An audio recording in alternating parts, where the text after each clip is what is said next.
오늘 그 아까 한영길 선생님이 얘기했던 것 중에 나는 공공기관에 갔는데 공공기관에 갔더니 전부 다 시장화 됐더라.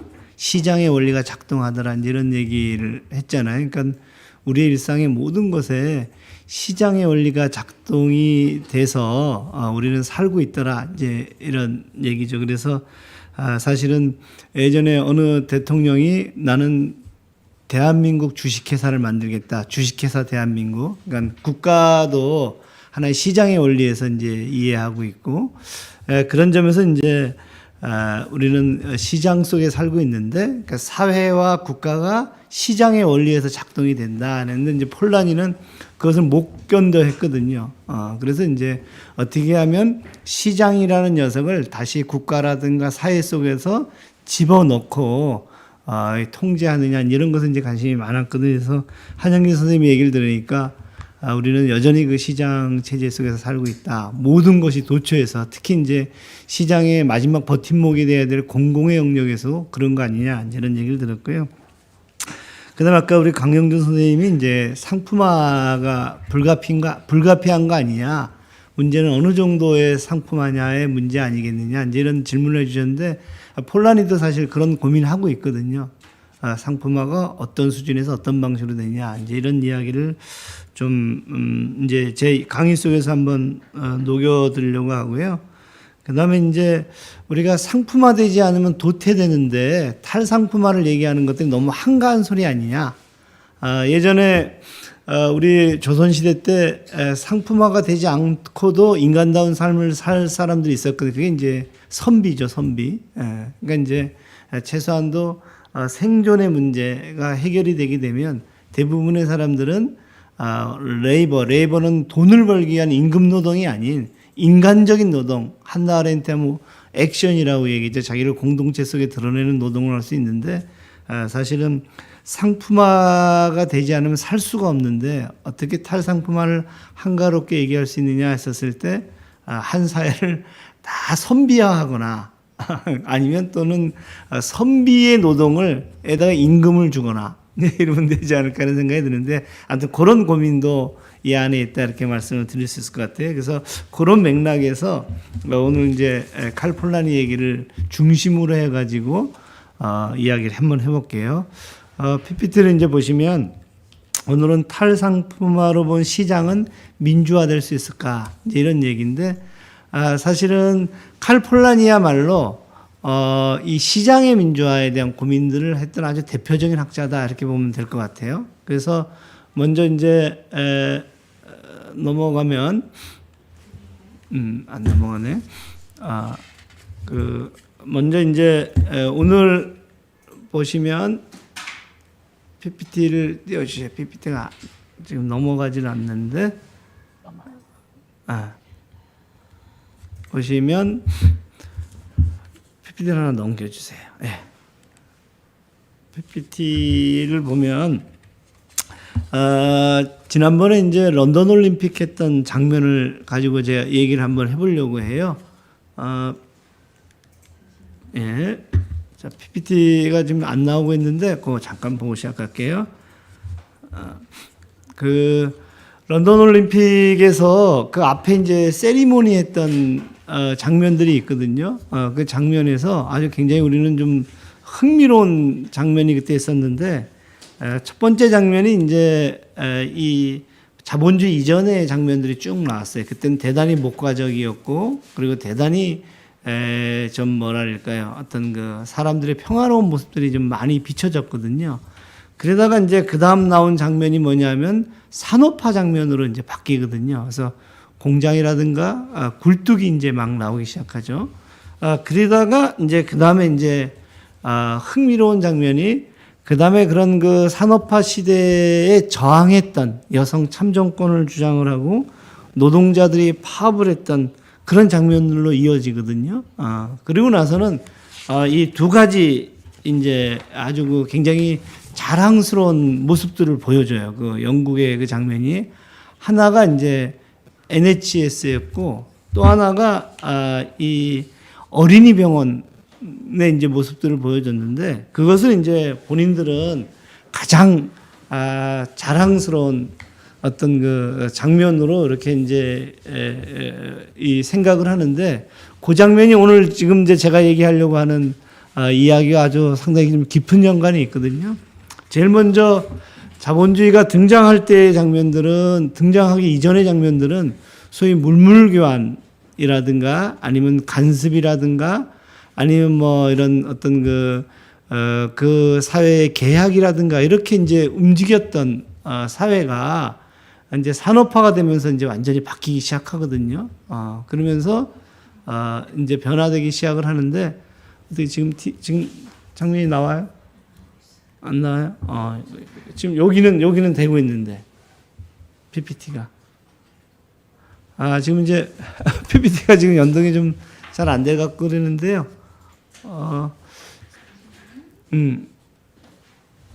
자, 잠깐만 좀 점검을 좀 한번 해볼게요. 네. 아무튼 제가 이제 말씀드리고 싶은 것은 이제 전 근대적인 사회에서 근대적인 사회로 넘어갈 때 산업화가 나타났고 산업화의 과정들 속에서 이제 상당히 인간이 상품화되고 비인간화되는 상태들 속에서 영국의 런던 올림픽에서 보였던 건 우리에게 굉장히 중요한 이 자랑스러운 게 있다. 그게 뭐냐 그랬더니 그게 이제 NHS다. 그러니까 내셔널 헬스 서비스죠. 영국의 의료 체계인데 의료 체계에서 기본적으로 이제 우리는 그 산업화로 인해서 발생했던 모순들을 극복해 갔다. 이제 이렇게 했는데 그때 영국의 모든 정당들이 합의했던 게 아니고 영국의 보수당이 가장 좌파적인 올림픽이었다. 그 장면들을 보면서 이렇게 평가를 했는데요. 제가 이제 오늘 얘기하고 싶은 것은 그런 장면들 속에서 사실은 산업화의 장면들을 가장 비판했던 사람이 이제 폴란인데 폴란이는 어떤 측면들을 보면서 이제 비판을 했는가 이제 이런 이야기들을 이제 가지고 이야기를 해보려고 해요. 자, 이제 나오기 시작하죠, 그죠? 보면 이제 지금 요 장면이거든요. 왼쪽의 장면은 아주 목가적인 장면들이었고 오른쪽은 저게 된 건 거죠. 그리고 나서는 왼쪽이 이제 여성 노동자들이 행진을 하는 건 거고요. 그다음에 오른쪽은 그 실업에 대한 제로 행진인데 저 장면은 뭐냐면 노동자들이 이제 실업을 당했더니 이 사람들이 400km를 걸어가지고 항의하러 런던으로 오는 장면이거든요. 그래서 이제 이런 노동자들이 시장화된 것에 대해서 저항하는 과정들 속에서 만들어진 것이 위에 이제 이 GOSH 요거는 이 영국의 어린이 병원으로 무료 어린이 병원인 거죠.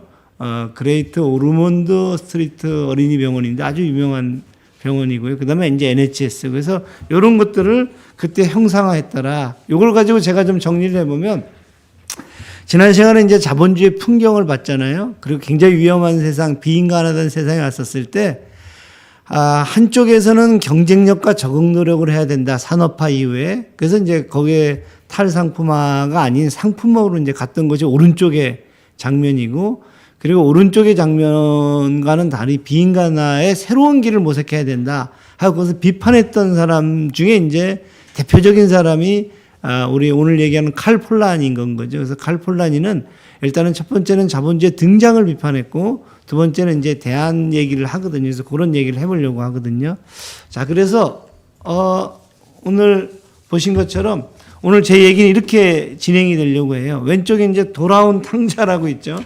돌아온 탕자 얘기를 먼저 하고 돌아온 탕자에서 그러니까 돌아온 탕자는 아까 그 런던 올림픽에서 보게 되면 산업화 이전의 상태들 속에서 어떻게 이 사회가 움직여졌냐 하는 것을 제가 돌아온 탕자라는 이야기를 가지고 한번 해보려고 하고요. 돌아온 탕자의 그 산업화 이전의 모습들이 이제 산업화로 가면서 오른쪽 위에 보세요. 시장 자유주의, 상품화 모든 것들이 자기 조정적인 시장에 맡겨지고 자기 조정적인 시장 밑에 정치라든가 사회라든가 국가라든가 이런 게 다 이제 깔리거든요. 그리고 이제 불쌍한 사람들 위해서 구빈법이 이런 것들이 나오는 건 거죠. 그래서 한쪽에서는 돌아온 탕자를 케어했던 그런 상황에서 이제 한쪽에서는 자기조정적 시장에 모든 것들을 맡겨버리는, 그리고 정치나 국가나 시장 그 사회는 그 상품화 뒤로 숨었던 그런 시대, 그런 운동이 하나 나타난다는 건 건데, 그런 운동이 하나가 나타난 또 하나의 운동은 뭐냐면 저 시장 자유주의의 자기조정적 시장이 엄청나게 문제가 되니까 이제 사회가 아까 짓눌렸잖아요. 그래서 사회가 자기 보호를 하기 위한 운동이 나타났다는 건 거예요. 그래서 이제 보게 되면 사회가 시장이라는 녀석을 딱 잡아다가 사회 속으로 딱 집어넣어요. 돌아온 탕자와 같은 시절로 이제 집어넣으려고 하고, 너 이놈아, 네가 사회로 들어와야지 이렇게 딱 집어넣고, 그리고 이제 거기에다가 시장에 필적할 만한 다른 제도들과 다른 운동들이 막 있는데, 그게 사회적 기업이라든가 협동조합이라든가 공정무역이라든가 막 나타나거든요. 그래서 이제 또 하나의 운동은 시장이 그 고삐 풀린 망아지처럼 악마의 맷돌로 막 가는 한쪽의 운동이 하나가 나타나고, 그다음 또 하나는 어떤 운동이냐면 사회가 자기를 보호하기 위한 운동이 나타나더라. 이게 이제 더블 무브먼트, 이렇게 이제 더블 무브먼트라고 칼 폴라니가 거대한 전환에서 얘기하거든요. 근데 그 사이에 스피넴랜드 제도는 뭐냐? 스피넴랜드 제도는 전 근대적인 사회에서 근대적인 사회로 가면서 시장이 막 활성화될 때 이제 중세 공동체가 붕괴되게 생겼거든요. 중세 공동체가 붕괴되게 됐었을 때 중세 공동체의 사회 구성원들이 글로 가지 못하게 만들어낸 제도가 스피넴랜드 제도거든요. 스피넴랜드 제도. 그래서 이제 제가 이제 스피넴랜드 제도에 대해서 이제 이야기를 하는데, 그러니까 스피넴랜드 제도는 어떻게 보면 중세 사회가 시장 자유주의로 자기조정적 시장으로 갈 때 그 사회가 나서 가지고 못 가게 만들려고 했던 운동, 이제 스피넴랜드 제도인데, 이제 그래서 이제 저는 이제 그 스피넴랜드 제도가 되게 역사적으로 중요하다 이렇게 보는 건가요. 근데 스피넴랜드 제도는 사회를 보호하기 위해서 시도가 됐지만 실질적으로는 오히려 시장 자유주의로 가는 빌미를 제공했던 아주 역사의 아이러니한 운동이거든요. 그래서 이제 그 얘기를 먼저 하고 얘기를 해볼게요. 자, 그러면 이제 제가 제일 먼저 돌아온 탕자 얘기는 도대체 뭐냐 이런 얘기예요. 자, 여기 그림을 보게 되면 왼쪽에 그림 보이죠? 왼쪽에 그림에 앞에 앉아서 무릎을 꿇고 있는 친구가 그 앞에 있는 아버지의 둘째 아들이거든요. 그리고 오른쪽에 이 장면을 굉장히 이 불평스럽게 보고 있는 사람이 렘브란트가 그린 그림인데, 오른쪽에 있는 아들이 첫째 아들이거든요. 그러니까 아버지는 둘째 아들을 안으면서 이렇게 얘기를 해요. 야, 우리 아들이 돌아왔으니까, 돌아온 탕자예요. 아들이 돌아왔으니까 살찐 송아지를 잡아라, 이렇게 하고 있는 장면이거든요. 그랬더니 큰아들이 아버지, 나는 집도 안 나갔고 아버지 재산도 탕진하지 않았는데 저 녀석은 아버지 재산을 떼써가지고 미리 물려받아갖고 나가고 다 탕진하고 돌아왔는데 나한테는 염소 한 마리 안 잡더니 어떻게 쟤한테는 살찐 송아지를 잡으라고 할 수 있습니까? 하고 이제 얘기하는 장면이거든요. 이게 성경에 나오는 장면인데 렘브란트가 이제 그린 그림이에요. 자, 그런데 이제 이 장면은 뭐냐면 아버지가 이제 얘기를 해요. 아버지가 뭐라냐면, 그래도 적어도 얘한테는 먹을 것은 줘야 되지 않겠어? 그래도 쟤한테 적어도 이 재혼은 줘야 되지 않겠어? 얘한테 그래도 병이 들었는지 모르니까 타지에 나가서 이 뭐랄까요? 얘한테 그래도 이 질병은 치료해 줘야 되지 않겠어? 이런 장면이거든요. 그러면서 아버지가 얘기해요. 큰아들한테. 야, 그런데 너가 지금 나한테 물려받았으니까, 아버지는 큰아들하고 작은아들한테 반반씩 물려줬거든요.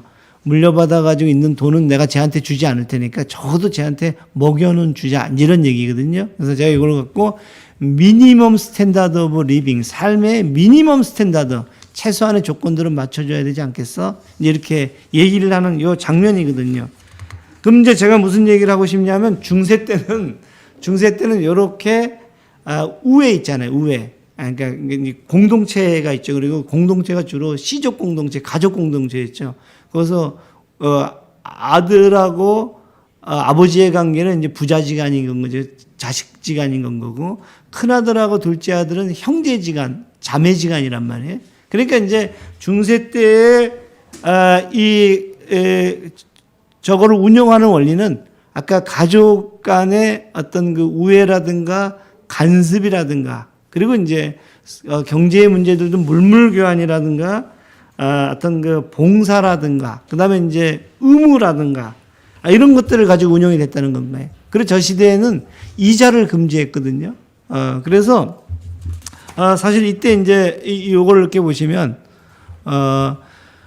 여기 이제 마태복음에 나오는 장면인데 성전 앞에서 이자 놀이를 하거나 상매매를 하니까 예수가 이제 성전 정하라 그러는 장면인데 저게 이제 어떻게 하나님의 나라에서 이런 상거래를 할 수가 있느냐. 그리고 특히 이자라든가 화폐 이득을 가지고 화폐를 판매하는 거죠. 돈놀이를 할 수가 있겠느냐 하고 단지하는 장면이거든요. 그러니까 이 당시 보면 이자를 금지되고 그다음에 당시 이익 개념이라는 게 없었거든요. 이익 개념은 하나님의 것인데 모든 것들이 하나님의 것을 가지고 자기가 이제 돈을 벌어먹고 있는 거다는 건데 성경에 보면 굉장히 재미난 우화가 나오는데 어떤 사람이 주인한테 엄청난 빚을 진 건가요. 그래갖고 이제 그 사람이 갔더니 이제 죽을 죄로 다스릴 줄 알았더니 부자가 어떻게 하냐면 내가 모든 것을 탕감해 줄 테니 열심히 살아라. 그랬더니 이 사람이 너무 좋아해갖고 나올 거 아니에요. 그 종이 나오면서 자기한테 빚진 사람이 있거든요. 그러니까 굉장히 가혹하게 다루는 걸 보면서 이제 이 사람이 큰 벌을 받았다 이런 장면이거든요. 그러니까 이때는 이자라든가 이런 거를 가지고 벌을 줄 수가 없었던 그런 장면이라는 건가요. 그래서 요때 요 장면을 제가 이렇게 보여드리면 이런 장면이죠. 요거를 제가 이렇게 하면 요건 건가요. 여기에서는 우리는 다 신의 백성이에요. 왼쪽에 신민이에요. 그리고 우리는 계약 관계에 있고 하나님의 백성들이 호혜적인 원칙에 의해서 살아야 됐어요. 그리고 그 사회 속에서 시장이라는 것은 저렇게 물물교환이라든가 아까 이윤이 없는 그냥 어떤 이 호혜적인 상태에 우리로 치면 두레 같은 거 있잖아요. 저렇게 호혜적인 관계로 생산활동들을 했고, 그리고 저 생산활동들이 필요에 따라서 생산을 했지 이윤동기에서 생산활동을 하지 않았다는 건가요. 그리고 주로 활동들도 저는 물물교환했던 이런 사회. 그래서 수천 년 동안 사회에 인베디드, 내재되어 있던 경제. 그러니까 경제라는 것이 사회 안에 하나의 작동 원리로 존재했다는 거예요. 사회를 점령하거나 사회를 끌고 가지 않은 건 거예요. 그래서 이제 이때 제일 중요했던 원리는 아까 이 돌아온 탕자에서 보게 되면 부자지간에 또는 자녀들 간에 우애와 협동으로 이렇게 이제 운영되었던 시대가 아까 말씀드렸던 이제 중세 시대다는 건가요. 자, 그래서 보시면은 경제라는 것이 그 당시에 개념이 없었던 건 거죠. 우리가 아담 스미스를 경제학자로 알고 있는데 그는 이 철학자였고 그리고 경제라는 개념이 그 사람이 쓸 때까지도 개념이 없었거든요. 경제라는 개념이. 그럼 중세 때 경제라는 개념의 단어가 뭐냐? 단어가 뭐냐면 오이코스와 노모스가 합성어가 되어 있었던 에코노미라는 단어가 있는데 사실 저 에코노미는 오이코스는 집이라는 뜻이에요. 집, 가게. 가게라는 뜻이고 노모스는 일종의 하나의 규범, 규율 이런 건 거거든요. 그래서 예전에 이제 경제라는 말이 뭐였냐면 저 당시 중세 이전에 근대 이전에 다 보면 다양한 차원의 집들을 잘 관리해서 그 집이라는 것은 우리 가게도 있고 그다음에 뭐 우리로 치면 조합도 있고 저로 치면 학교도 있고 이게 다 다양한 집들이거든요. 집들을 잘 관리해서 구성원을 살리는 방법 이게 이코노미인 건가요.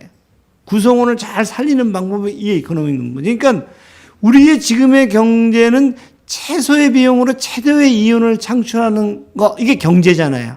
그리고 그런 것들에 어떤 그 오리엔트된 그런 것들에 딱 적합된 인간이 호모 이코노미쿠스잖아요. 근데 사실 경제는 관리의 의미가 더 큰 건 건가요. 그러면 구성원들을 잘 살리려면 어떻게 돼요? 둘째 아들을 어떻게 해줘요? 최소한도 먹여는 주고 최소한은 재워는 주고 이게 훌륭한 경제인 건가요? 훌륭한 살림인 건가요? 그래서 우리가 이것을 살림살이 그러거든요. 집살림 이렇게 이제 보면 되는 건가요? 근데 어느 순간에 근대 자본주의가 되면서 이 경제라는 용어가 호모 이코노미쿠스 합리적인 이윤 동기에 의해서 움직이는 사람들이 최소 비용으로 최대 이윤을 추구하는 활동 이렇게 이제 벌였다는 건. 그래서 이런 맥락에서 이 경세재민 이게 우리가 이제 번역할 때 경제라는 뜻이 경세재민이라는 말에서 나왔거든요. 경세재민은 뭐냐면 세상을 경영하고 세상을 관리하고 민을 어떻게 돼요? 구제한다. 이게 이제 경제의 원래적인 뜻이거든요. 그래서 맹자는 뭐라고 했냐면 항산이 없이도, 항산이라는 것은 아까 그 생존에 필요한 어떤 다양한 재화들인 건 거죠. 먹거리라든가 이런 거. 항산이었어도 인간적인 마음, 그리고 도덕이라든가 윤리라든가 공동체의 의무라든가 항산이 없어도 항심을 갖는다는 것은 오직 선비만이 할 수가 있다. 왜 선비는 어때요? 항산이 있으니까 그래도 기본적인 게. 그래서 이제 경제라는 것은 항심을 가질 수 있도록 항산을 하는 건 거다. 그러니까 그 얘기는 뭐냐면 인간이 인간에 대한 예의와 존중을 가질 수 있도록 항산을 하는 거. 그것이 이제 경제다. 그 얘기는 아까 오이코스하고 아까 노모스라는 경제관념이랑 거의 일치를 하거든요. 그러니까 이때 경제라는 맥락은 이제 이런 건 거다. 이렇게 이제 보시면 될 것 같아요. 좀 완전히 다르죠. 그죠? 그러던 경제가 스스로 지 발로 나와가지고 지 발로 나왔고 모든 인간적인 도덕과 윤리와 뭐 이런 것들을 다 갈아 넣어가지고 온통 상품으로 만든 거. 이런 것에 이제 시대가 언제냐? 그것이 뭐냐? 이런 것에 이제 관심을 갖게 된 게 폴란이거든요. 자, 여기 한번 그림 한번 보세요. 이 그림이 알비온 플라워 밀스라는 것은 뭐냐면 제빵 뭐 이렇게 밀 생산하는 어떤 그런 공장인 건가요? 그런 공장인데 저 공장에 불이 난 건가요, 지금. 근데 저 공장이 생기고 났어요. 저 공장이 생기고 났는데 저 공장은 제임스 와트 있잖아요. 증기기관을 발명한 제임스 와트.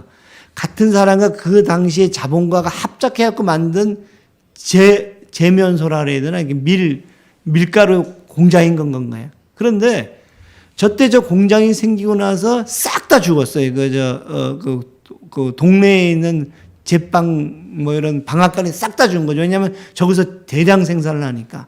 그러니까 저게 악마 같은 건가요? 그래서 불이 났는데 저 위에 한번 올려보세요. 저쪽에 보면은 저 오른쪽 위에 뭐 검은 게 이렇게 움직이잖아요. 그죠? 저게 다 악마인 건가요? 저 안에 악마가 다 숨겼어요. 그리고 저 건물 밑에 보세요. 저기도 저 악마가 있었잖아요. 그죠? 그러니까 저게 사실 악마와 같은 건 거다. 그래서 저것은 악마의 밀스, 악마의 그런 공장이었다. 이런 거거든요.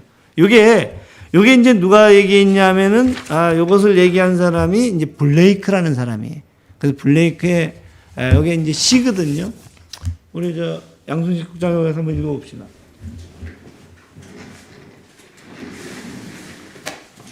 자.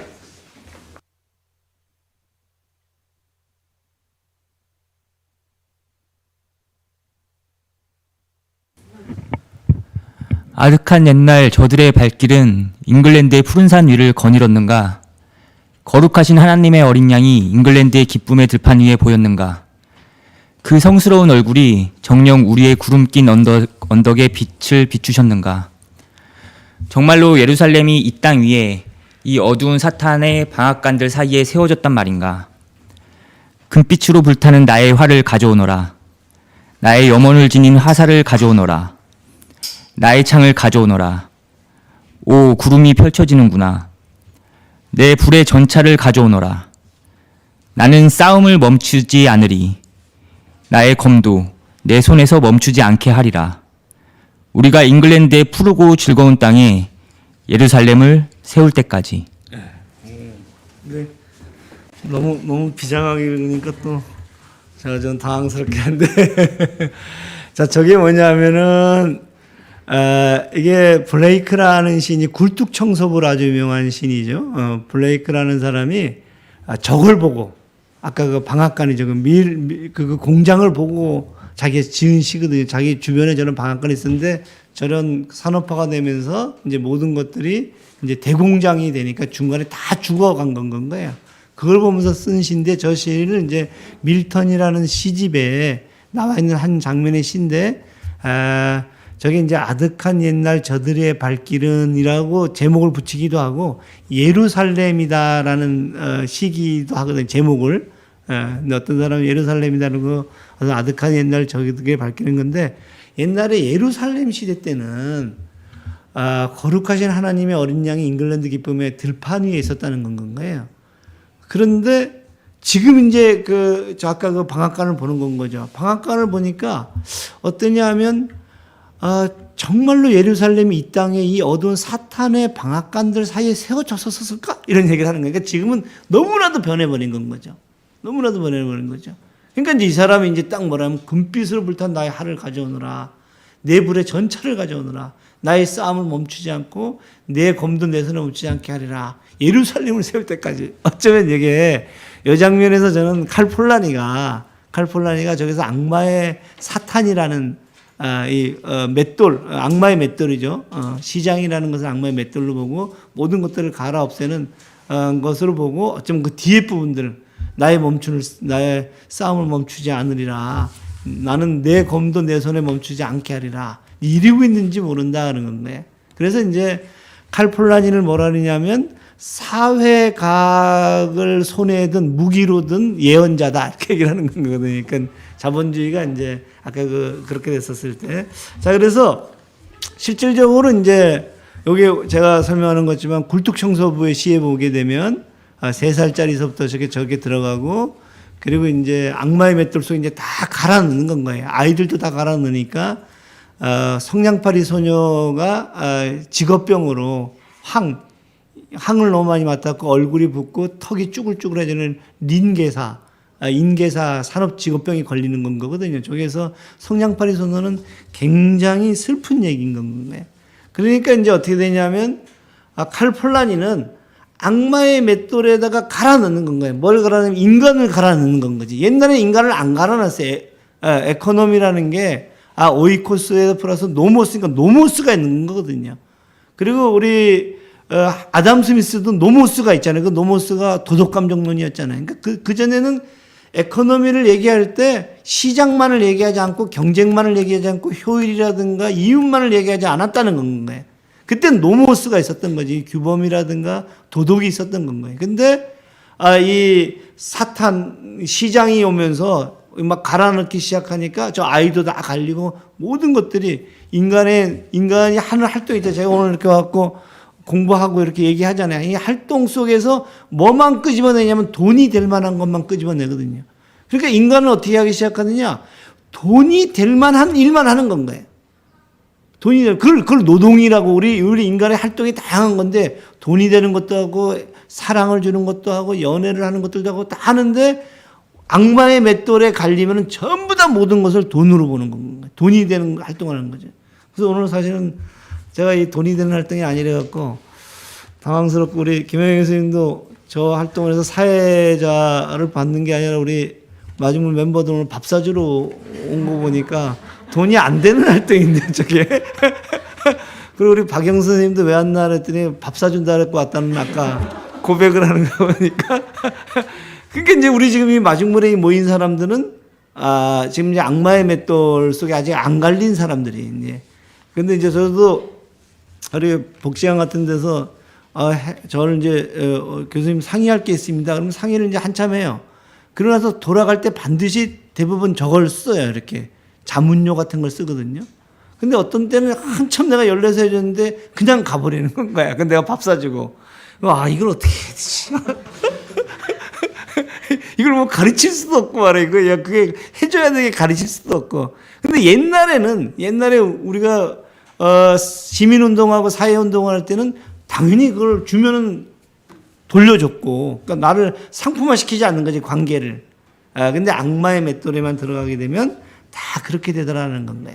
그리고 그렇게 되는 것을 이론화시키고 체계화시킨 책이 노예의 길이에요. 저 책이 언제 나왔냐면 1944년도에 나와요. 1944년도. 근데 칼폴라니의 거대한 전환이라는 책이 언제 나냐? 1944년도에 나와요. 이게 참 아이러니하죠, 그죠? 베버리지 리포트는 1942년도에 나오고. 그 사람은 이제 하이에크죠. 하이에크라는 사람은 1930년대, 40년대를 거치면서 두려움에 빠져요. 무슨 두려움에 빠지냐면, 야, 이거 전체주의로 가는 거 아니냐? 전체주의로 간다는 건 뭐예요? 전체주의로 간다는 것은 이게 너무 시장이라는 것을 가로막는, 그래서 모든 사람들한테 어떤 사회복지를 제공함으로 해갖고 국가가 계획경제에 따라서 함으로써 전체주의나 사회주의나 복지국가로 가는 거 아니냐 하면서 두려워해서 쓴 책이 노예의 길이에요. 그런데 동일한 시점에서 칼 폴라니는 야, 이제 우리 이 사회가 말이야, 사회가 저렇게 이 신자유주의로 가는 거 아니야, 악마의 맷대로 다 갈리는 거 아니야 하면서 두려워서 쓴 책이 또 거대한 전환인 거예요. 그러니까 흥미롭죠, 그죠? 동일한 시점에서 한쪽은 신자유주의의 그림자를 보면서 이 거대한 전환을 쓰고, 한쪽에서는 복지국가나 사회주의로 갈 것에 대한 두려움을 보면서 노예의 길을 썼다는 건가요. 우리가 그쪽으로 가게 되면 다 노예가 된다. 그러면서 이 사람 주장 보세요. 사회 같은 건 없다. 각자 남자, 여자 그리고 가족이 있고, 그 가족들이 자기의 이익을 위해서 합리적인 판단을 하는 뭐만 있느냐? 뭐만 있냐 하면 시장만이 존재하는 겁니다. 우리는 그 시장 속에서 적응을 해야 된다. 이제 이런 얘기를 하는 것이 요양반의 얘기인 겁니다. 그래서 복지라든가 이런 얘기를 하는 것은 뭐냐? 가짜 신사에 불과하다. 노블리스 오블리주를 얘기해서 도와주려고 한다든가, 마치 우리 하나의 국민이야 이렇게 얘기하는 것들이라든가, 온종적 보수주의 이런 것들은 다 가짜들이 얘기하는 건 거다라고 하이에크가 얘기했고, 그 하이에크의 얘기를 실천했던 누구죠? 이 대처 수상이 얘기했거든요. 그래서 이제 이 사람들은 어떻게 생각하길 바라냐면, 우리는 돈을 버는 것에 대해서, 시장에서의 이윤을 추구하는 것에 대해서 제의식을 가지면 안 된다. 당당해야 된다. 자본주의가 문제가 있다라고 얘기하는데, 야 임마, 경쟁에서 승리하고 돈이 있어야지만이 되는 거 아니냐. 선한 사마리아인도 돈이 있었기 때문에 도와줬던 거 아니냐. 그리고 너네가 국가 덕분에 의료라든가 교육이라든가 이런 게 된다고 생각하는데, 국가의 간섭에도 불구하고 너희들이 벌어먹고 살아야 된다. 왜 국가라는 것, 사회라는 것은 존재하지 않는다. 이게 이제 이 사람이고, 그래서 시장에서 스스로 해야 되고, 공공지출, 국가의 개입은 없어야 되고, 그리고 자수성가인 신중산층을 중심으로 사회가 구성이 된다. 이런 얘기거든요. 자, 제가 지금 말씀드리고 싶은 것은 뭐냐면, 이제 악마의 맷돌에서 갈린 상태들 속에서 그것을 정당화하는 논리들이 뭐냐면은 하이에크의 이야기들인 건 거고, 칼 폴라니는 1944년도에 저 책을 쓸 때, 이거 큰일 났다. 이제 이 사회라는 것이 시장 속에 빨려 들어갈까 했는데, 다행히도 1940년대는 복지국가가 이제 등장을 한 건 거죠. 70년대까지 등장하다 70년대가 지나서야 80년대가 되면서 대처가 등장한 거죠. 근데 이미 칼 폴라니는 뭘 본 건가요? 언제 올지 모르지만 저 신자유주의의 자기 조정의 시장이 전 세계를 집권하고 모든 인간들을 상품으로 갈아놓는 것들이 나타나지 않을까 하는 것이 이제 거대한 전환의 책인 건 거죠.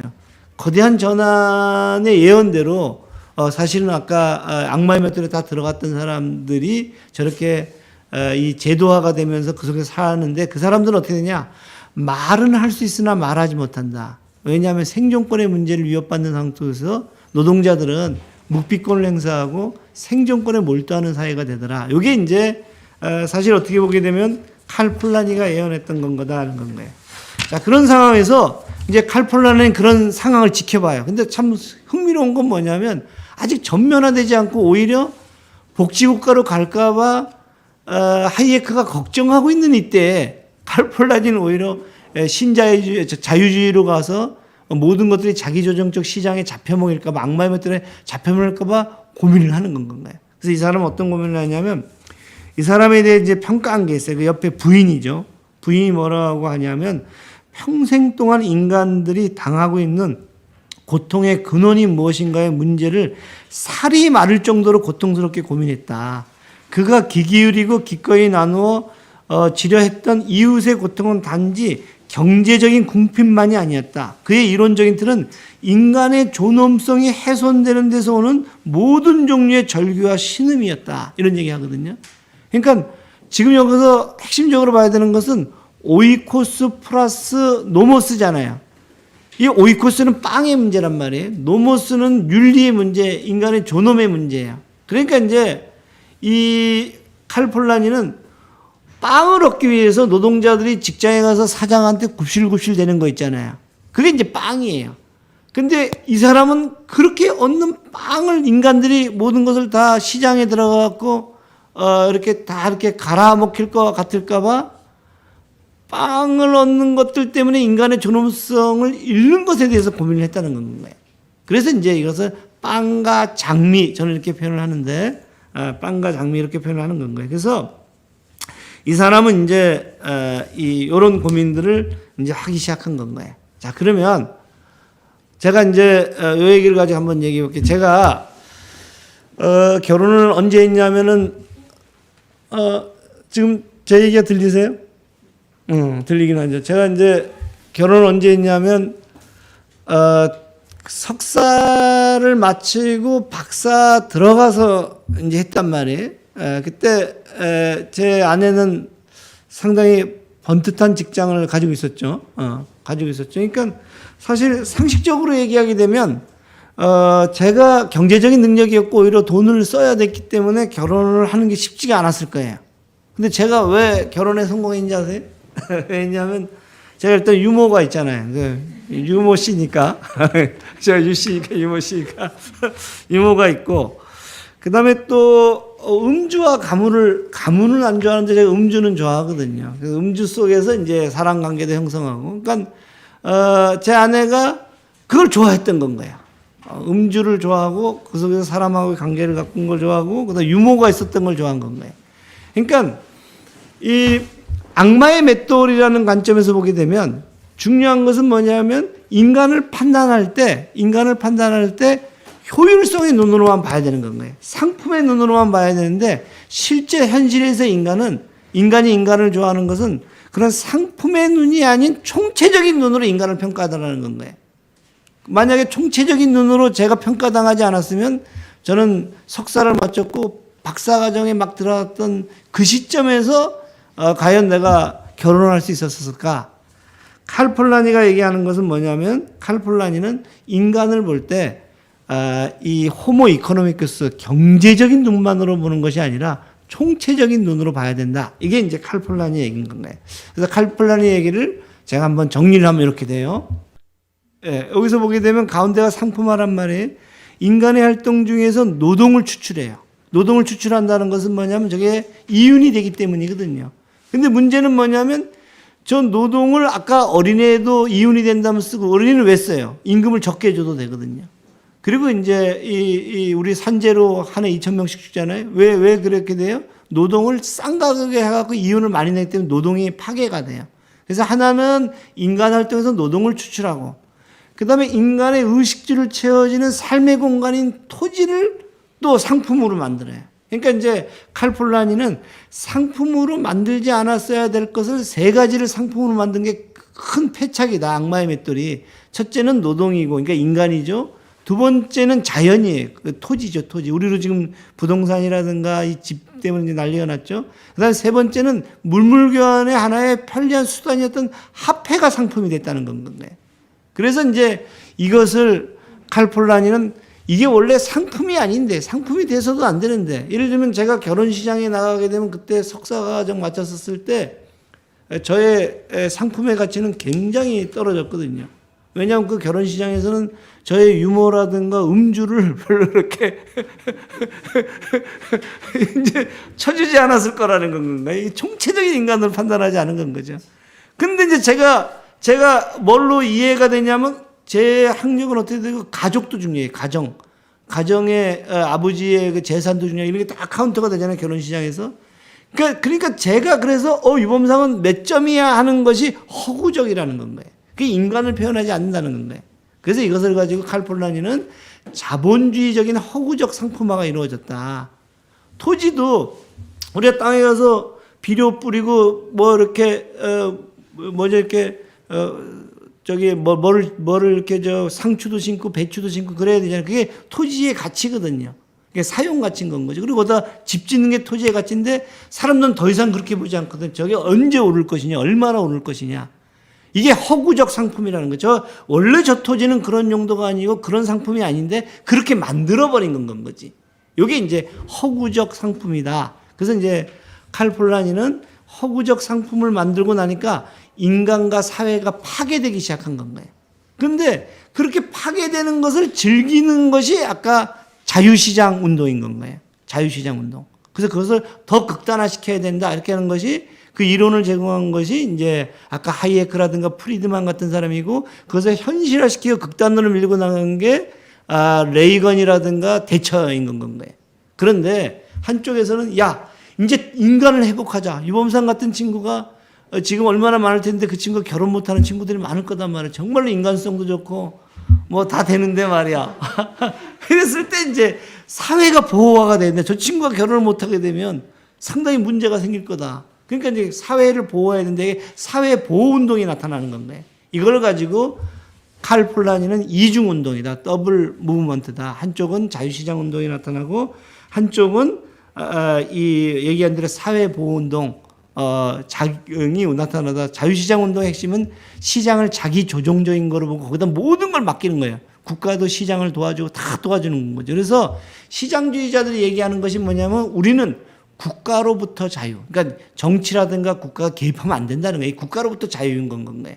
근데 사회보호운동은 뭐냐면 저 시장 악마의 맷돌을 저렇게 할 때 다 모든 것이 파괴되고 있으니까 자연도 파괴되고 다 파괴되니까 저 녀석을 잡아다가 아까 얘기했던 이 원래적인 의미 사회에 묻어놔야 된다는 거예요. 묻어놓고 우리가 쟤를 우리의 삶에 필요한 것들을 써먹어야 된다는 건가요. 아까 그 경제 개념 있잖아요. 오이코스 플러스 노모스와 같은 경세 재민의 개념으로 저 녀석을 끌고 들어와야 된다. 그러니까 이제 사회가 걔를 활용하는 건 거지. 근데 지금은 저 녀석이 뭘 잡아먹은 거예요? 사회를 잡아먹은 거예요. 이제 잡아먹은 거다. 이제 이렇게 얘기를 하는 건. 그래서 이 유지운동을 다시 얘기하게 되면 사회 속에 배태된 경제, 사회 속에 들어가 있는 배태된 경제가 경제 속에 배태된 사회. 그러니까 경제가 우선이 되고 그 안에 배태된 게 있는 건 거죠. 그래서 경제 속에 배태된 사회 속에서는 사회의 자기보호 운동을 하려고 이제 노력하는 건 거죠. 그러니까 악마의 맷돌에 잡혀 있는 것을 사회가 보호하기 위해서 어떤 역할들을 하는 거예요. 여기 이제 우리가 사회 정책에 대한 얘기를 여기서 이제 할 거거든요.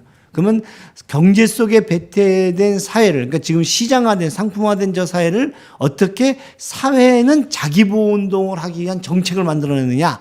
요게 이제 제가 오늘 이제 얘기할 거고요. 근데 사회 속에 배태된 경제를 하이에크는 두려워해요. 야, 저거, 이 경제가 사회 속으로 자꾸 들어가면 안 되는데, 저 탈상품화되면 안 되는데, 그래서 이제 자기 조정적 시장 운동을 하는 게 하이에크예요. 저 두 가지 운동들이 일어나고 있다는 거예요. 한국은 지금 어느 쪽으로 가고 있어요? 한국은 자기조정적 시장 운동을 극단화된 상태로 가게 되고 있는 건 거다. 이제 이렇게 보고 그것을 아주 증언하는 드라마가 이 오징어 게임이다. 그리고 그것을 증언해서 보여주는 영화가 이 기생충이다. 이렇게 이제 보면 돼요. 이렇게 보면 돼요. 그러니까 우리는 이제 그러고 있는 거다. 그래서 칼 폴라니는 두 가지를 얘기해요. 경제를 얘기할 때, 경제학을 얘기할 때 하나는 형식적 경제가 있다. 또 하나는 실체적, substantial economy가 있다.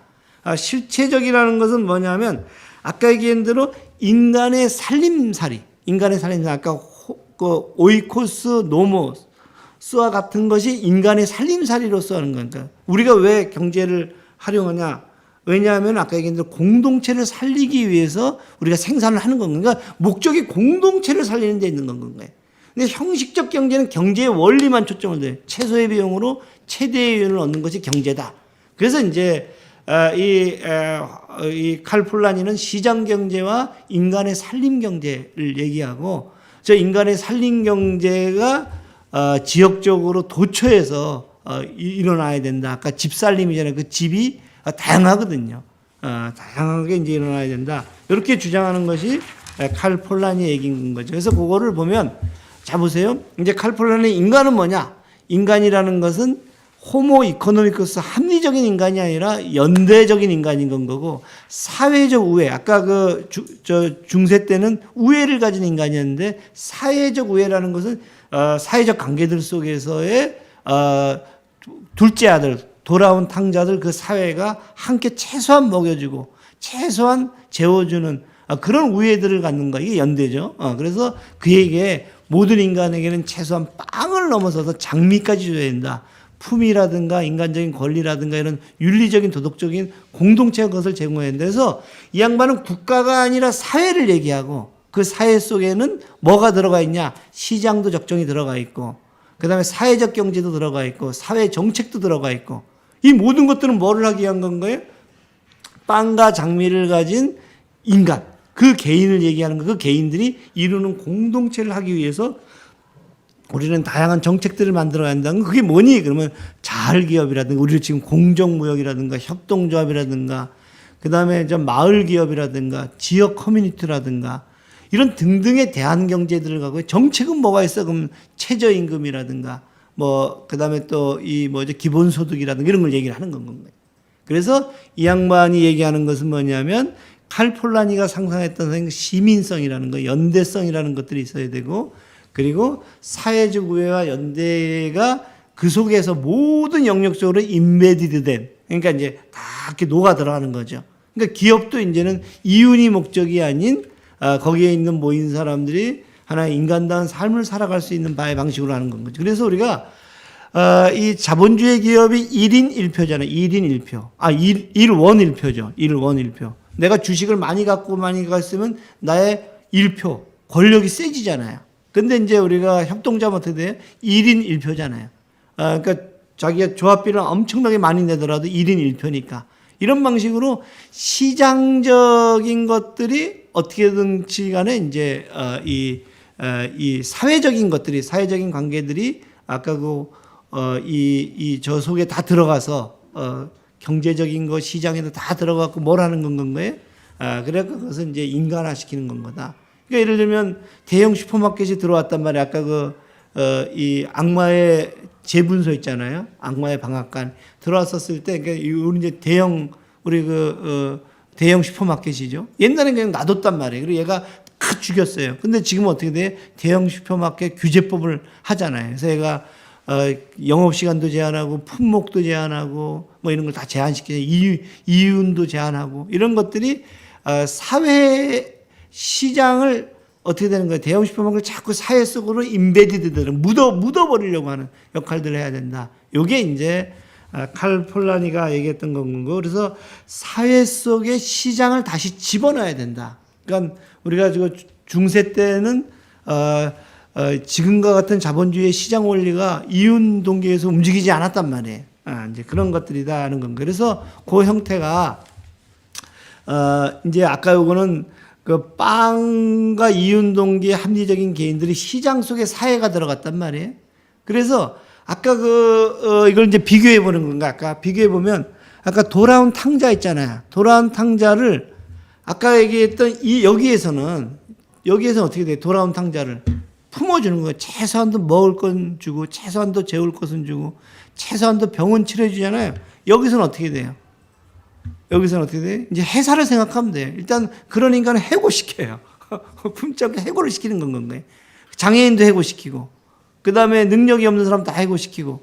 그래서 돌아온 탕자라는 것은 돌아올 생각을 못 하죠. 해사 속으로. 그래서 이제 우리가 제일 중요한 게 뭐냐면 산재 당하잖아요. 산재 당할 때 산재 사유를 써요. 누구가 잘못했냐 그러면 노동자들이 자발적으로 내 실수로 했다 이래요. 왜 내 실수로 했냐면 여기 무과실 책임의 원칙이니까 실수를 했다라고 하더라도 저기 산재 보상이 안 나오는 건 아니거든요. 왜냐하면 회사한테 잘 보이려고. 근데 회사는 어떻게 돼요? 저 사람 다친 걸 쓸 것 같아요? 안 써요. 이게 돌아온 탕자를 노인이 되거나 아까 얘기한 대로 산재를 당하거나 이러면 안 쓰려고 한다는 건데 돌아온 탕자라는 건 없고 이윤 동기에서 해고를 하더라. 그래 이 상태들 속에서 모든 것들을 상품으로 보다 보니까 이 저사에서는 계층화의 수준이 굉장히 높아져요. 그러니까 시민들 간의 계층에서 생각해서 그리고 굳이 돌아온 탕자한테 준다라면 시혜라든가 자성이라든가 그다음에 프레이리가 얘기하는 허구적 관용 자기를 만족시키기 위해서 도와주는 건 거예요. 내가 이렇게 괜찮은 사람이 노블리스 기족적인 정신을 가진 사람이야. 그러니까 요거랑 이렇게 딱 비교해 보면 비교해보면 이제 칼 폴라니가 얘기한 것들이 상당히 이제 무슨 말인지 알게 되더라 하는 건가요? 자, 그래서 이제 이 아까 얘기한 대로 런던 그 올림픽에서 보게 되면 이제 지금 얘기한 그 시장 경쟁 사회가 어떻게 이제 이 임베디드된 그러니까 경제를 사회의 경제를 사회 속에서 묻은 거 어떻게 가능하냐 했을 때 이렇게 이제 노동자들의 투쟁들이 있었다는 겁니다. 그래서 아까 거기에 노동자들이 400km를 걷는 투쟁들을 얘기하잖아요. 그런 것들도 있고 여성들이 참정권 운동도 하고 이제 그런 얘기를 하는데 요게 1909년에 시카고의 여성 노동자들이 이제 저항을 했고 그때 저항을 할 때 이 나왔던 시가 이 시거든요. 틀에 박힌 고된 노동하는 그들의 영혼은 작은 예술과 사랑과 아름다움을 낳았다. 그래 우리는 빵을 위해서 싸운다. 그러나 우리는 장미를 위해서도 싸운다. 이제 노동자들은 이제 장미에 눈을 뜨는 건 거죠. 인간의 품이니까 오이코스 집 살림에서 이제 우리가 경제라는 것들 속에 이제 노모스를 집어넣기 시작하는 건 거죠.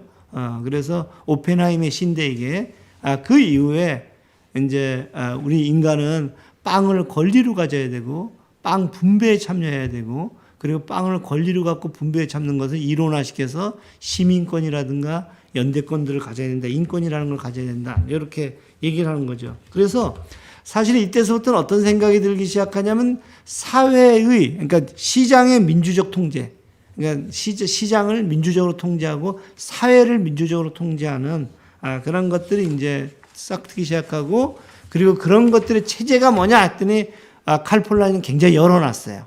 열어놨는데 어떻게 열어놨냐면 사회주의라든가 아니면은 이제 이 사실 칼 폴라니가 많이 얘기한 게 오웬 공동체거든요. 오웬 공동체라든가 아니면 유럽의 이제 복지국가라든가 이제 열어놨는데 그때 여기서 이제 재미난 것은 뭐냐면 그러면 어느 정도까지 최소한 줄 거냐? 어떤 영역에서 최소한 줄 거냐? 아까 그 돌아온 탕자에서 최소한 먹을 것은 주고 최소한 재울 것은 주고 그랬잖아요. 그거는 이제 이론화시킨 것이 1942년도에 베버리지예요. 베버리지는 최소한도 원트 소득 결핍은 최소한으로 줄여줘야 되고 이근으로서 무식하지 않도록 우리 시민들이 해줘야 되고 돌아온 탕자죠. 둘째가 막내가 최소한도 그래도 배움의 길은 열어줘야 되고 그 다음에 질병으로부터는 예방시켜주거나 병이 걸리면 고쳐줘야 되고 이제 디지즈예요. 그리고 최소한 불결한 환경에 있지 않도록 해줘야 돼. 이게 이제 주거인 건 거죠. 그래서 최소한도 일자리를 줘야 된다. 그러니까 여기서 일자리의 핵심은 뭐냐면 돈을 벌기 위한 일자리가 아니에요. 일을 할 권리인 건 거예요. 그러니까 우리가 장애인들한테 또는 노인들한테 일을 시켜놓고 저 사람을 일을 상품의 관점에서 쳐다보는 것이 아니라 저의 권리의 관점에서 쳐다보면 인간은 일을 통해서 관계도 맺고 자기 성취도 얻잖아요. 그러니까 이런 맥락에서의 고용 문제거든요. 그래서 이제 베버리지는 아까 그 돌아온 탕자한테 아버지가 최소한 먹여는 줘야 되지 않을까? 했을 때 그 아버지가 국가가 되고 사회가 되는 건 거죠. 그리고 최소한 먹여는 줘야 되지 않을까? 이런 것들을 저렇게 이론화시켰더라는 건 거고요. 그것을 마샬이라는 사람은 시민권이다. 이렇게 이제 얘기를 했던 건 거예요. 자, 그래서 칼 폴라니의 그런 질문들은 오늘날 아까 노동자들이 파업을 했는데 그것을 알아보는 시민들, 노동자들이 있어서 가능했고요. 그리고 본 것처럼 인간의 얼굴에 대한 문제는 시장 임금들을 높이기도 하지만 사회 임금을 높이는 사회 임금은 의료라든가 교육이라든가 아까 사회권으로 줬던 것들로 이제 나타나기 시작하더라 하는 건가요. 그리고 그것은 이제 아까 자본가들과의 이 뭐랄까 이 소득 이전을 통해서 나타난 거 이걸 보시면 그래서 이제 그것을 그러면 그렇게 한 것들을 좀 구체적으로 어떻게 우리가 평가할 수 있을까 이런 것을 이제 이론적으로 해서 아주 가장 권위를 얻은 사람이 에스핑 앤더슨의 이제 탈상품화 얘기거든. 탈상품화는 뭐냐면 아까 그 악마의 맷돌 속에 들어가면 우리는 시장에서 들어가고 나를 상품화 시켜서 내가 상품을 통해서 번 돈을 가지고 상품을 사야 됐잖아요. 그런데 칼 폴라니는 뭐냐면은 아까 얘기한 대로 사회를 보호해야 된다.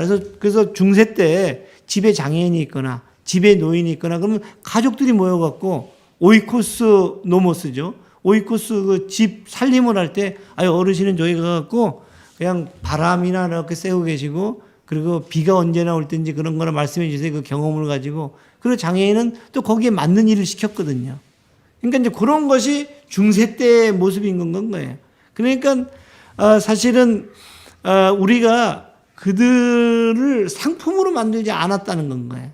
그러면서 이제 어떻게 되냐면 그들에게 먹을 것은 상품으로 주지 말고 먹을 건 최소한 인간적인 욕구고 권리니까 재워주는 것은 상품으로 만들지 말자. 이게 탈상품화예요. 그러니까 우리가 인간에게 필수적인 것을 아까 배버리지는 5개 영역에서 상품으로 만들지 말자 이렇게 얘기를 했거든요. 그런데 이때 아까 그 돌아온 탕자의 아버지가 뭐라 그래요? 최소한 주는 건 거예요. 최소한의 먹을 걸 주는 건 거고 최소한의 입을 거를 주는 건 거고 최소한 재워주는 건 거거든요. 그러니까 그 얘기는 뭐냐면 최소한 병을 치료해 주는 건 뭐냐면 우리로 지금 6인실에 입원을 한단 말이에요. 특실이 아니라. 최소한 재워준다는 것은 뭐냐면 임대 아파트를 주는 건 거예요. 50평 아파트가 아니라. 그러니까 여기서 뭐냐면 탈상품화의 수준을 어디로 할 거냐 이제 이런 건 거예요. 탈상품화의 수준을 어디로 할 거냐 했을 때 그 수준은 내셔널 미니멈 스탠다드 오브 리빙, 내셔널, 그러니까 국가가 정하는 건 거예요. 그 사회가 정하는 건 거예요. 그러니까 이제 탈상품화를 아까 우리 질문이 있었잖아요. 어느 정도까지 할 거냐 하는 것은 그것은 그 사회가 정하면 돼. 근데 여기서 내셔널이라는 것은 한 사회의 구성원들 참여를 의미하는 건 공동체를 의미하는 건 미니멈은 뭐냐면 어느 정도까지 최소한 줄 거냐 말 거냐 이런 얘기거든요. 이런 얘기인 건 거예요. 그래서 이런 얘기를 하게 되고 그리고 그런 것들을 실현한 것들이 이제 복지국가더라. 요거 한번 보세요. 산업화가 됐어요. 산업화가 되니까 가장 노동을 많이 추출해낼 수 있는 바에 고민들을 하기 시작해요. 그게 이제 테일러예요. 테일러라는 사람은 노동자들이 너무 많이 움직이면은 아까운 노동들이 다 이 허비가 되잖아요. 최소한 움직이고 어떻게 돼요? 최소한 일을 많이 해서 이윤을 얻는 방법을 고민하는 것이 테일러리즘이에요. 이게 과학주의거든요. 우리가 마치 닭하고 돼지 있잖아요. 닭하고 돼지를 가장 빨리 키우는 방법이 뭐예요? 가장 빨리 키우는 방법은 그 닭에게 가장 빨리 알을 낳게 하는 방법은 조그만 닭장에 놓고 계속 밤새 불을 켜주잖아요. 그럼 얘가 자꾸 밤낮이 바뀐다고 생각하면 알을 낳잖아요. 돼지를 우루에다 닦아놓고 움직이지 못하게 해야지 얘가 살이 빨리 찌잖아요. 그러니까 그렇게 생각한 것이 테일러리즘이다라고 보면 되고 그것을 실현한 것이 포디즘이다. 포드 자동차인 거예요. 그래서 포드주의적인 분배와 생산력 우선주의가 신자유주의로 가면서 이제 전 지구적으로 이제 갖게 됐었을 때 이때 다시 누구죠? 이 칼폴란이는 1944년도에 봤지만 2021년도에 비정규직과 프레카리아트는 뭐냐면 프레그로스 이거는 이제 아주 불안정한 프롤레타리아트 이거는 이제 불안정한 이제 어떤 하층민인 건 거죠. 그래서 프레카리아트와 같은 노동자들이 이제 많이 생기기 시작하는 건가요? 그랬었을 때 우리는 이제 다시 연대 임금을 통하고 유연 안정성으로 갖고 완전 고용을 이루는 방법도 있고요. 또 하나는 아예 생산력이 높아졌으니까 이제 노동의 개념을 바꾸는 건 건가요? 임노동의 범위들을 어떻게 되냐면 이제 이렇게 우리가 오늘 모여서 토론하는 여기서도 노동이라고 생각하고 돈을 지불하는 거죠. 만약 이렇게 되면 우리 김영희 교수님 이제 돈을 오늘 받을 수가 있는 건가요? 저도 돈을 받을 수가 있는 건 거죠. 이제 그러니까 굉장히 좋네 그게. 우리 멤버들도 돈을 받을 수가 있고 뭐 그런 방식으로 개념을 바꿀 거냐 이런 생각들을 하게 되는 건 거고요.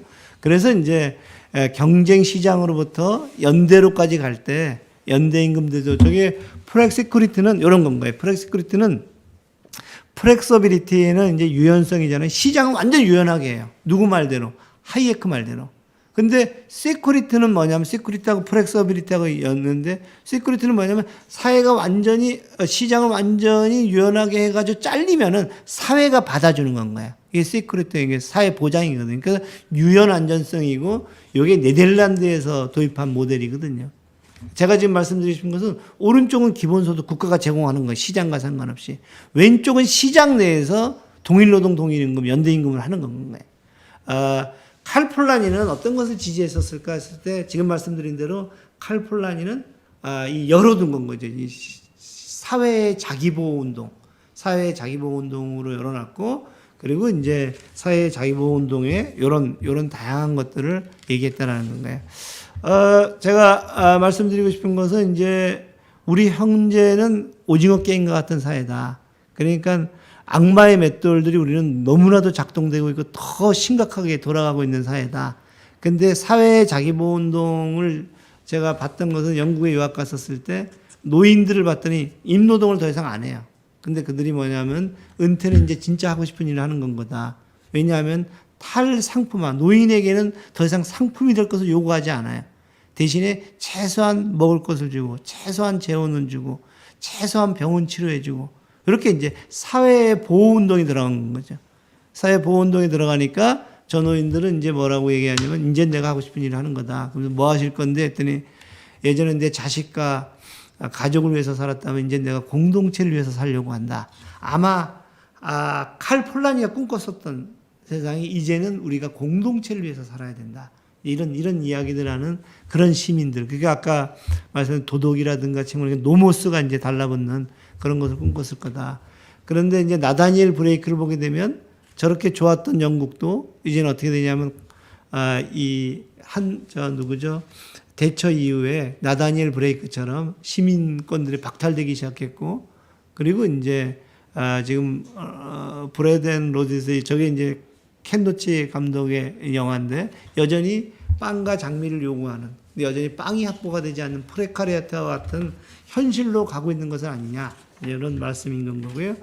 그래서 제가 제 나름대로 이제 글을 지난번에 쓴 게 있는데, 불쌍한 사람을 도우면 누구는 미담의 주인공이 되고 누구는 희생양이 된다. 그러니까 신자유주의 하에서 우리는 노블레스 오블리주, 상품이 되지 못한 사람을 도우라고, 개인이. 근데 도우면은 도와준 사람은 노블레스 오블리주의 정신을 가진 사람이 되고, 도움을 받은 사람은 패배자거든요. 상품이 안 된 사람이니까. 그런데 아는가, 불쌍한 사람이 생기지 않는 공동체에서는 모두가 그냥 사람이다. 그러니까 우리는 칼폴라니가 얘기한 것은 어쩌면 불쌍한 사람이 생기지 않도록 집살림을 잘하는 그 속에서 이 노동 능력을 상실한 사람은 상실한 대로, 노동력이 잔존 능력이 있으면 잔존 능력이 있는 것만큼 기여하게끔, 그리고 또 노동 능력 할 수 있는 연령이라든가 의지가 있으면 또 그렇게 할 수 있게끔 하는 것들이 이제 집안의 살림인 건 거죠. 그렇게 살림을 하는 것들이 저런 공동체를 만들어내는 게 아닌가. 그래서 그 공동체의 시민들은 최소한도 배 부를 권리는 없을지라도 배고프지 않고, 그러니까 제가 제일 싫어하는 말이 배고프지 않은 배고픈 소크라테스거든요. 배고픈 소크라테스가 아니라 배고프지 않은 소크라테스가 돼야 되고, 건강을 잃어도 다 잃지 않아야 되는 것이 하나의 어떤 그 사회가 이 오이코스, 그러니까 집 안에 이제 살림을 잘할 수 있는 그런 것을 지향해야 되고, 이 땅의 어떤 생명, 모든 생명들한테. 그리고 그것이 가능하려면 빵보다는 권리는 시민력, 권력과 함께라야지 살아 숨쉰다. 이제 이런 것이 아닐까 싶은 건가요? 자, 여기에 칼폴라니의 칼폴라니의 무덤에 있는 비문이거든요. 나의 신이여, 나는 당신을 한없이 사랑합니다. 만약 당신이 신문팔이 소년이라면 나는 거리에 나가 목청 높여 신문 파는 심부름을 하겠습니다. 칼폴라니는 어쩌면 오행 공동체와 같은, 그리고 또 그 악마의 맷돌이 작동하기 이전에 사회를 꿈꾸지 않았느냐 이랬는데, 우리가 오늘날 칼폴라니가 제기한 그런 방향들을 가지고 어떤 정책들을 만들어가야 될 거냐 이런 얘기를 하는데, 제가 아까 처음에 시작할 때 말한 얘기가 아까 스피넴랜드 제도거든요. 공동체가 파괴돼 나갈 때 중세의 귀족들이, 봉건제 영주들이 도시로 자기의 농민들이 빠져나갈까봐 너희들에게 돈을 최저임금을 주겠어. 빵과 최저임금에 연동돼서 가족수에 연동돼서 주겠어. 이게 스피넴랜드 제도거든요. 굉장히 급진적인 대안인 건 거죠. 근데 의도는 굉장히 나빠요. 왜냐하면 저쪽으로 나가는 건 방지하기 위해서 내가 주겠어. 그래 놓고는 돈은 어디서 나오냐면 세금으로 걷거든요. 그래서 이제 최저임금 선을 만들었는데, 문제는 뭐냐면 최저임금의 수준을 계속 낮추고 싶은 건가요? 낮추고 싶은데 노동자들은 그때 단결권을 폐지하거든요. 그러니까 노동자들은 거기에 저항할 힘이 없어요.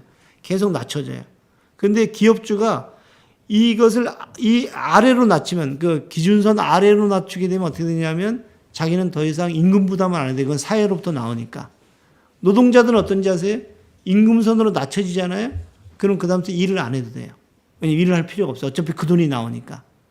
그래서 어떻게 되냐면 노동자들은 농민들은 게으름뱅이가 됐고요.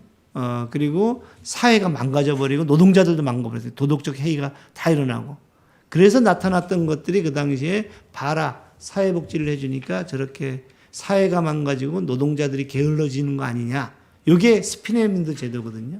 스피네민드 제도는 중세가 근대로 넘어오면서 상당히 사회의 자기 보호 운동이었지만 사실은 사회의 자기 보호 운동이 얼마나 허망한 건가 그리고 얼마나 잘못된 것을 보여주는 아주 전형적인 운동이 됐기 때문에 그 이후로 이제 어떻게 되냐면 구빈법이 신구빈법은 이제 노동자들의 이 뭐랄까 검사라든가 자산 조사를 엄격하게 하는 것들로 바뀌어가거든요. 그리고 지금까지도 사회의 자기보호 운동은 사회를 망치고 사람들을 게을르게 하고 의존성에 빠지게 한다는 걸로 남았는데 사실 그것은 알고 보게 되면은 당시에 지배계급들이 자기의 노동력을 유지하게 하기 위한 그리고 노동자들한테 권력을 주지 않는 상태들 속에서 노동자들이 자기의 목소리를 가지지 못했던 것의 산물이다. 그러면 지금 기본소득 얘기하잖아요. 기본소득도 노동자들이 힘을 갖지 않으면 기본소득이 도입되면 어떻게 되는지 아세요? 그동안에 있었던 사회보장 제도를 다 기본소득으로 뭉쳐가지고 돈을 주거든요. 스위스의 시민들이 볼 때는 그렇게 되면 오히려 덜 받게 되니까 거부를 한 거거든요. 그랬을 때 여기서 그러지 않으려면 기본소득이 기본소득 따르면 어떻게 되냐? 노동자나 시민이 권력이 있었을 때 그 분배에 참여할 때 기본소득이 기본소득 다와지는 건 거죠. 그래서 우파의 기본소득은 시민들의 힘을 약화시키면서 동시에 현금화 시켜갖고 주는 건데 이게 오히려 덜 들어갈 수 있다 이렇게 보는 건 거고요. 그 다음에 이제 사회의 자기보호에서의 기본소득은 시민들의 권력들을 강화해서 아까 얘기했던 대로 탈상품화의 수준들이 되고 인간이 노모스를 가질 수 있도록 오이코스하는 그러니까 집안을 잘 살림을 하는 건 거다 이렇게 말씀드릴 수가 있어요. 아무튼 아까 마지막에 얘기했던 누구죠? 칼폴라니의 얘기는 나의 신이여 나는 당신을 한없이 사랑합니다. 만약 당신이 신문팔이 소년이라면 나는 거리에 나가 목청 높여 신문 파는 심부름하겠습니다. 우리 마중물에 이제 그리고 시민들이 모여가지고 만약에 당신이 인간다울 수 있는 길을 우리가 갈 수 있다라면 그것을 우리 한없이 사랑하고 그러려면 우리는 신문팔이라도 했으면 좋겠다. 그래서 오늘 신문팔이라는 게 우리 김영희 교수거든요. 그래서 오늘 거리에 목청 숲뼈 신문 파는 신부를 했고 우리 마중물에 우리 사무처의 멤버들 그리고 이제 오늘 이 시간에 모여서 이렇게 토론하는 사람들이 거리에 나가서 목청 높여 신문 파는 심부름을 하고 있는 사람들이다. 우리 박사옥 우리 센터장들도 전부 다. 그래서 그런 사람이 있었을 때 악마의 맷돌로부터 우리는 조금이나마 해방을 고민하지 않겠느냐. 이렇게 말씀을 드리고요. 그리고 그런 맥락에서 아까 얘기했던 다양한 정책들을 제도화 시켜내는 것들이 돼야 되지 않겠느냐. 이렇게 말씀을 드리면서 오늘 이야기를 마치겠습니다.